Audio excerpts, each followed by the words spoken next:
هەڵبەتە هاتنی ئەم شانتە بەڕێزە بۆ ئەوەیە کە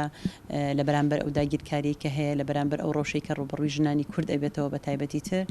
یەکێتیەکی ژنان دروست بکرێ پێکەوە خەباتکردنێکی ژنان نزیک بوونەوەی ژنان لە یەکتر بۆ ئەوەی تێکۆشانێکی ژنانەی لە جاران باشتر لە پێشتر باشتر بەڕێوە بچێ بۆی بتوانین زووتر بە ئامانجەکانمان بگەین هەموو ئەو فشارانەی کە لەسەر تەفگەر هەیە و لە چوارچێوەی ئەو فشارانەی کە لەسەر ژنان لە شارەوانەکانی باکووری کوردستان هەیە و لە شەقامەکانی باکووری کوردستان هەیە بۆ دایکان بۆ ژنانی سیاسی و پەرلەمانتار و شارەوانیەکان لە چوارچێوەی هەموو ئەوانەیە خەمەکانی ئێمەی ژن بەگشتی یەکە و پارچەکانی کوردستان دوژمن سنوورە دەستکردەکانی دروست کردو ئێمە پێویستە ئەو سنوورانە تێک بشکێن و هاتنی ئەم شاندە بە خۆی تێشکاندنی ئەو سنوورانەی و پێکەوە بڕیارماندا کە خەباتێکی باشتر لە پێشتر بەڕێوە بەرین بۆ ئەوەی یەکێتیی ژنان ئاوا بکەین و پێشنگایەتی بۆ ئازادی گەلی کورد و گەلانی ئازادی خواست بکەین سەدەما زیارەتەمە یەکەمین لە ژن چاواکانن یان هەموو کوردستانی ژن چاواکانن بێ با هەفتوو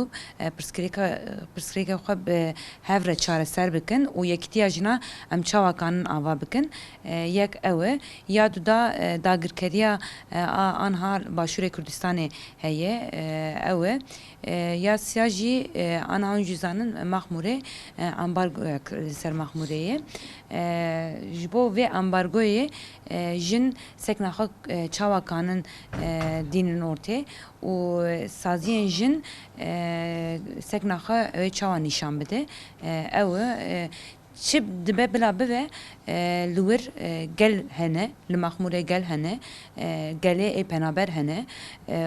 û ev ambargo naye qebûl kirin ji ber ku ji hêla mafê mirovan jî sûce ji ber wê jî em dixwazin ku jinên Başûrê Kurdistanê jî seknaxwe li bivê hawayî diyar bikin.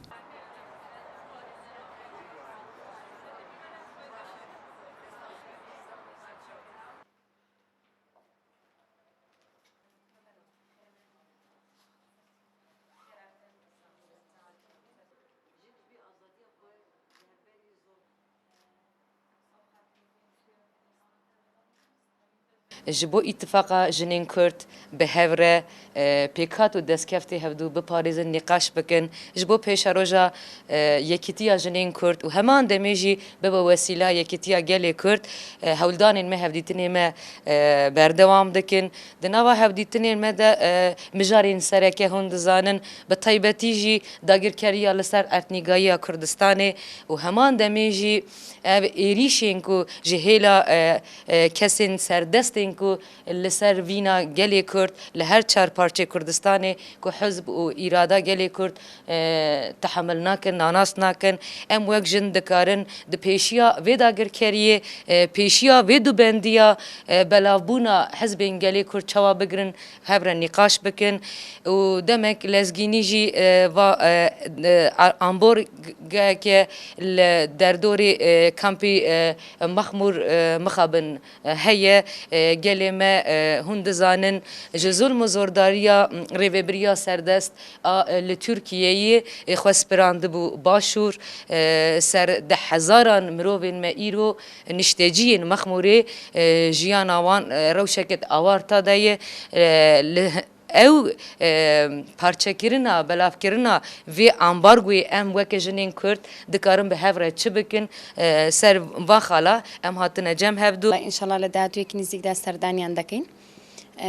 بە خۆشحاڵیەوە ئەمڕۆ سەردانی پێشوازیمان لە وەفتە بەڕێز دەکرد کە پێکهاتبوون لە ژنانی پەرلەمانتارانی هەدەپا و